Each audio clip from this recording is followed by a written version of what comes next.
Assalamualaikum warahmatullahi wabarakatuh. Selamat siang pemirsa Sultan TV. Senang sekali saya Bian Oktario bisa hadir kembali menemani Anda di Berita Sultan Siang, di mana pada siang hari ini kita akan menemani Anda dengan perbincangan hangat terkait kinerja Kejagung. Di mana seperti yang kita tahu, Kejagung atau Kejaksaan Agung ini di bawah komando dari Jaksa Agung ST Burhanuddin ini mampu mengungkap nama-nama dari pelaku yang bisa dibilang ini merugikan negara hingga triliunan rupiah.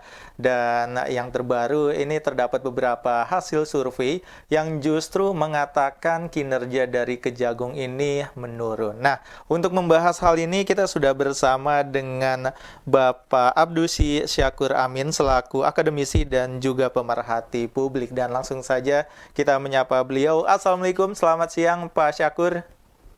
Waalaikumsalam, Mas Dian. Selamat siang buat para pemirsa semuanya. Salam Oke, sehat. bagaimana kabarnya pada siang hari ini Pak? Alhamdulillah sehat, segar lah. Alhamdulillah. Dan seperti yang sudah kita ungkapkan sebelumnya nih Pak, kita akan membahas sedikit soal kinerja Kejagung dan juga hasil survei yang mengatakan kinerja Kejagung ini menurun. Nah, sebelum kita membahas terkait hasil survei yang beredar di masyarakat, mungkin bisa diberikan juga nih pandangannya dari Bapak Syakur terkait kinerja Kejagung saat ini seperti apa sih? Nah, ini terima kasih Mas Dian, ini menarik ya. Ya. Bahwa kalau kita bicara tentang kinerja, itu kan harus pengukurannya secara komprehensif, Mm-mm. ya, proporsional dan akurat, Ya. update ya. Sehingga kita tidak bisa melihat kinerja itu dari satu aspek. Contohnya, kan kalau kita bicara tentang aspek subjektif dan objektif. Ya. Kalau sebut saja ada orang seorang melakukan survei, Mm-mm. itu biasanya kecenderungannya adalah mending menggali pikiran, ya pandangan seseorang Ya. yang biasanya itu sifatnya agak subjektif. Nah, subjektif itu dipengaruhi oleh berbagai macam masukan, pandangan, informasi yang dia terima. Ya. Apalagi sekarang kan zamannya medsos ya. Benar. Orang kan bisa terpengaruh oleh medsos, padahal kita juga tidak tahu kan seperti Ya. apa. Nah, makanya sebaiknya itu juga pengukuran kita juga didukung oleh data, Hmm. data yang sebut saja lebih objektif, Ya. data faktual. Saya yakin seperti lembaga sebesar seperti Kejaksaan Agung punya mekanisme Hmm. bagaimana melakukan evaluasi. Nah, sebut saja ada berapa data yang diterima, berapa yang diproses, bagaimana hasilnya itu selalu ada. Ya. Sehingga kalau kita melakukan evaluasi dari dua aspek itu baru kita boleh menjudge ya. Menjudge pun harus hati-hati Ya. ya, karena juga jangan sampai kita terpengaruh oleh sebut saja trial by press seperti Ya. sekarang, belum apa-apa sudah menilai, padahal kan kita baca seperti apa ini juga harus harus harus hati-hati. Ya. Nah, ini barangkali menurut saya sih itu bagian dari kecintaan masyarakat terhadap Kejaksaan Agung, tapi juga tidak perlu berlebihan seperti itu Ya. seakan-akan wah karena belum sangat hebat ya sudah ada kemajuan. Hmm. Nah, ini saya lihat ini nih, ada World Justice Project Ya. ya, itu satu lembaga institusi internasional yang headquarters-nya ada di Washington, itu menilai bahwa di Indonesia itu kinerja apa namanya penegakan hukum itu mengalami kenaikan. Oke. Mungkin naiknya tidak banyak ya. Ya. Ya tapi kan ada, dan itu malah termasuk dalam kelompok yang kenaikannya signifikan dibandingkan dengan rata median dari semua negara yang disurvei. Ya. Ada 128 disurvei, kita termasuk yang excellent. Ya. Nah, tentu saja nggak cukup kan buat masyarakat kita. Benar. Pengennya cepat-cepat gitu loh. Ini yang saya bilang, ya lah, logo aja lah yang pasti, Mbak. Ya, tapi jangan dinilai begitu dong ya. Ya. Belum Ya. apa-apa udah disebutkan kinerjanya ya tadi kan ya. Nah, Ya. itu bayangan saya. Jadi sah-sah saja, dan kita harus proporsional supaya Ya. kita jadi objektif gitu. Gitu Pak Mas Dian. Oke, jadi bisa dibilang sebenarnya kenyataannya kinerja dari Kejaksaan Agung Republik Indonesia ini justru mengalami peningkatan Pak ya dibanding dengan hasil survei yang dinyatakan sebelum-sebelumnya. Nah, ya, maksudnya begini, bahwa yang dilakukan survei itu tidak komprehensif, tidak Oke. lengkap.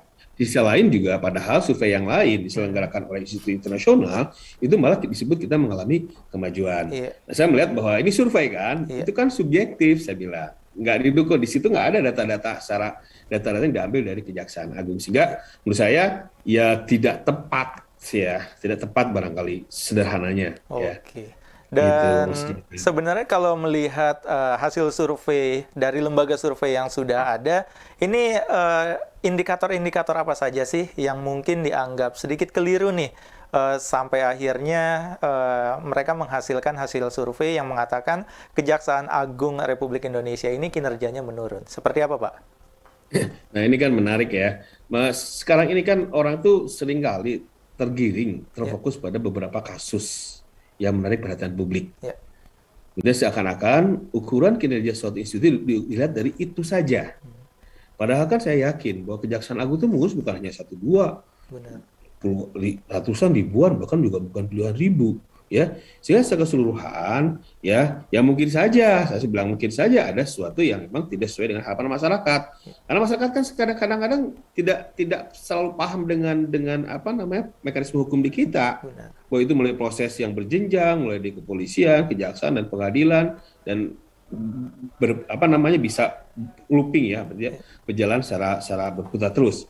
Nah, ini yang menurut saya ya, kita jangan tergiring oleh beberapa kasus. Mungkin kasus itu ada, tapi juga tidak seperti yang dibayangkan orang, dan tidak boleh menilai ya, satu dari satu kasus gitu ya.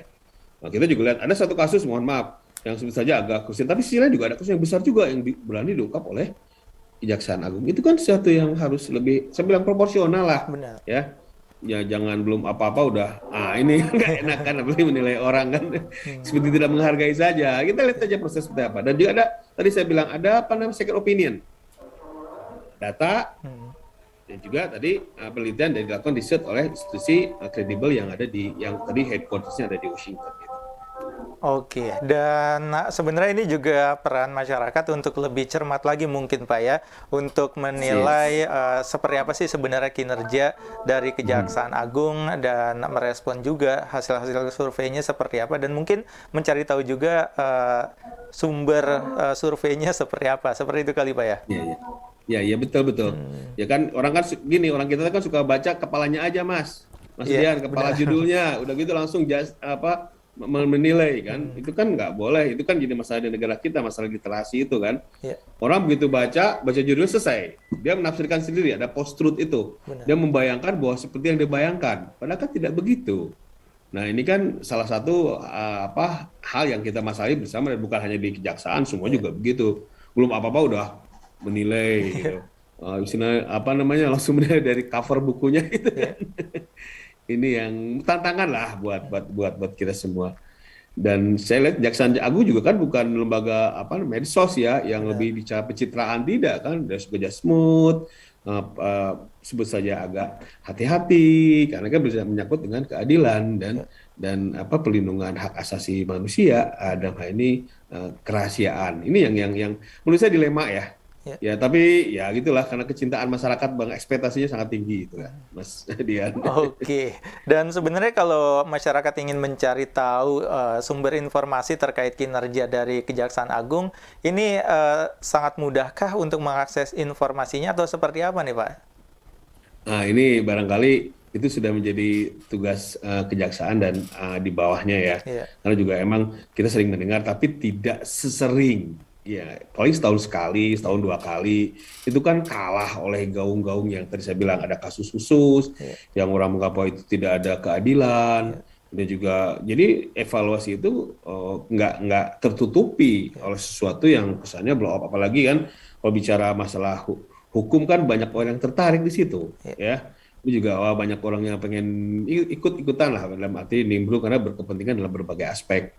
Nah, ini barangkali ke depan menurut saya sudah merupakan suatu keniscayaan bagi jaksaan untuk lebih memberikan informasi, tapi juga tetap harus memperhatikan hal-hal yang prudensial. iya, Tidak semua di gembar-gembar, saya lagi menuntut ini, hukum segini, nggak bisa kan, gitu kan. benar.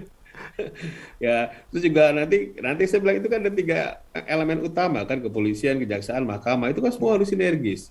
Tidak boleh ada yang mengklaim ya ini karena kejaksaan, nggak bisa begitu Iya, dong. Nah, itu ya, kan itu yang harus kita lihat secara keseluruhan. iya, Saya bilang ini yang harus proporsional.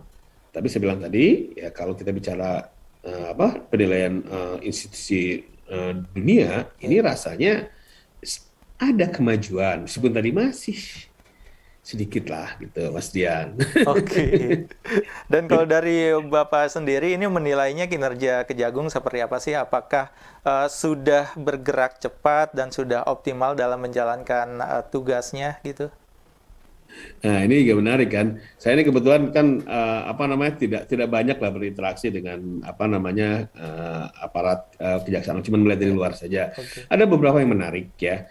Tentu saja ada sesuatu yang membuat masyarakat bahagia, senang, dan juga karena kejaksaan berhasil mengungkap beberapa kasus yang besar yang mungkin selama ini tidak pernah terpikirkan atau tidak pernah menyentuh. Ya, Tapi juga ada beberapa kasus yang menurut saya agak menarik ya, karena juga karena orang melihat bahwa itu ada semacam kurang adilan, kurang fairan. ya, Bisa juga tadi saya bilang bahwa itu kan tidak bisa serta-merta karena kejaksaan, itu juga benar. rangkaian yang satu sama lain saling terkait.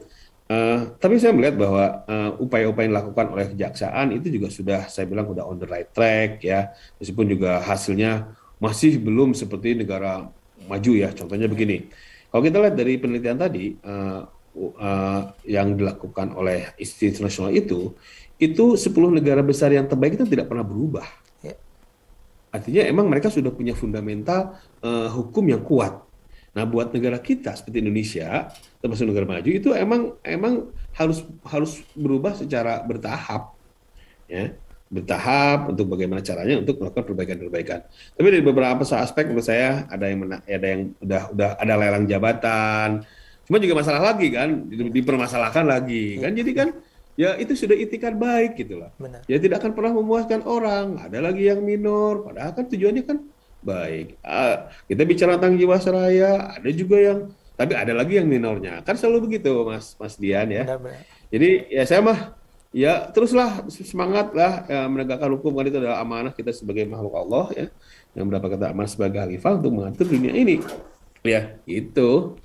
Oke, dan mungkin terakhir nih Pak, ini harapannya dan mungkin pandangan Bapak terhadap penindakan hukum di Indonesia seperti apa nih Pak? Ini kan tadi saya sampaikan bahwa harapan tentu saja bahwa hukum itu adalah sesuatu yang sebut saja menjadi ideologi bangsa kita bahwa Ya, kita adalah menghargai semua orang itu berdasarkan hukum ada asas keadilan. Tentu saja dalam beberapa hal saya juga masih beberapa kegiatan-kegiatan penegakan hukum yang masih belum tepat paling tidak di pandangan orang. Tapi juga tidak lupa bahwa pendekatan hukum kan ada undang-undangnya, ada aturannya. Nah, tinggal barangkali kita bersama-sama menyikapi itu, melakukan perbaikan-perbaikan, dan tidak pada posisi untuk menekan, artinya mendiskreditkan. Sama-sama kita perbaiki ya. ya, Dan juga tidak bisa hanya menyalahkan, mohon maaf, hanya menyalahkan kejaksaan saja, tadi kepolisian saja, itu saja itu juga sama-sama. Karena juga bahasanya kan ada pendapat bahwa katanya ada mohon maaf ada apa namanya sesuatu yang tidak dipantas dilakukan oleh seorang aparat APH. ya. Tapi kita juga ada pihak yang terkait kan, nggak bisa bicara dengan sendirinya. Jadi kita harus bersama-sama semua elemen masyarakat untuk benar-benar secara konsisten melakukan penegakan hukum. Tentu saja dengan 3 aktor utama tadi. Gitu. Oke, Optimis lah ya benar. tadi ya. Siap, siap, siap. Terima kasih Pak Syakur sudah Semoga ya menyempatkan waktunya siap. untuk berbincang-bincang dengan kita pada siang hari ini Pak. Ya, terima kasih Mas Dian. Selamat sore. Oke, Selamat semoga siang ya. aktivitasnya tetap lancar selalu Pak ya. Iya, enggak. Assalamualaikum. Waalaikumsalam. Dan itu dia pemirsa Sultan TV perbincangan kita bersama Bapak Abdusi Syakur Amin selaku akademisi dan juga pemerhati publik di mana pada siang hari ini kita berbincang mengenai kinerja Kejagung dan juga sikap publik. Semoga dari perbincangan kita pada siang hari ini bisa membuka wawasan kita semua dan kita akan berjumpa lagi di berita Sultan siang selanjutnya dan akhir kata Bian Oktaria undur diri bersama kerabat kerja yang bertugas pada siang hari ini. Wassalamualaikum warahmatullahi wabarakatuh dan sampai jumpa.